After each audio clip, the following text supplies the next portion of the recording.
আর এবার যে খবরে নজর রাখবো, মমতা বন্দ্যোপাধ্যায়ের হাত ছেড়ে হোয়াটসঅ্যাপে সরি লিখলেন মদন মিত্র। হোয়াটসঅ্যাপ স্ট্যাটাসে সরি লিখলেন মদন। এর পাশাপাশি মমতা বন্দ্যোপাধ্যায়কেও সরি লিখে মেসেজ করেছেন মদন, এমনটাই খবর সূত্রের। কথা বলবো আমাদের প্রতিনিধি সৌরভ গুহ আমাদের সঙ্গে রয়েছেন। সৌরভ, মমতা বন্দ্যোপাধ্যায় কি শুধু এই সংক্ষিপ্ত মেসেজটুকুনি করেছেন নাকি আরো কিছু লিখেছেন মদন? দেখো, মদন মিত্র যখন বিধানসভা থেকে বেরোচ্ছেন তখন তার মোবাইলের স্ক্রিনে এই সরি এই শব্দবন্ধটি ভেসে আসে। রাজনৈতিক মহল মনে করছে যে তার হোয়াটসঅ্যাপ স্ট্যাটাসে এই সরি আসলে তার নেত্রীকে বার্তা, এবং অনেকেই যেটা সূত্রের দাবি যে মমতা বন্দ্যোপাধ্যায়কেও তার দীর্ঘদিনের সহকর্মী আজকে তিনি কালীঘাট ছাড়লেন।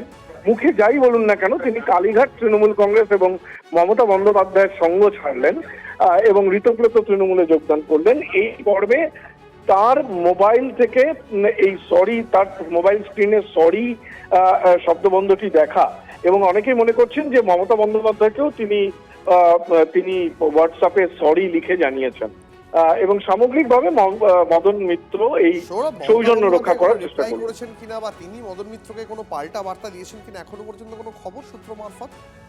এ বিষয়ে কিন্তু কোনো স্পষ্ট করে কোনো খবর কারো কাছে নেই, এবং যেটা মনে করা হচ্ছে, কারণ তার স্ট্যাটাসে এই সরি শব্দবন্ধটি পাওয়া গেছে, মনে করা হচ্ছে মমতা বন্দ্যোপাধ্যায়কেও বা তাদের গ্রুপেও এই সরি কথাটি লিখেছেন তৃণমূল কংগ্রেসের এবং মমতা বন্দ্যোপাধ্যায়ের দীর্ঘ ছায়াসঙ্গী মদন মিত্র। ধন্যবাদ সৌরভ।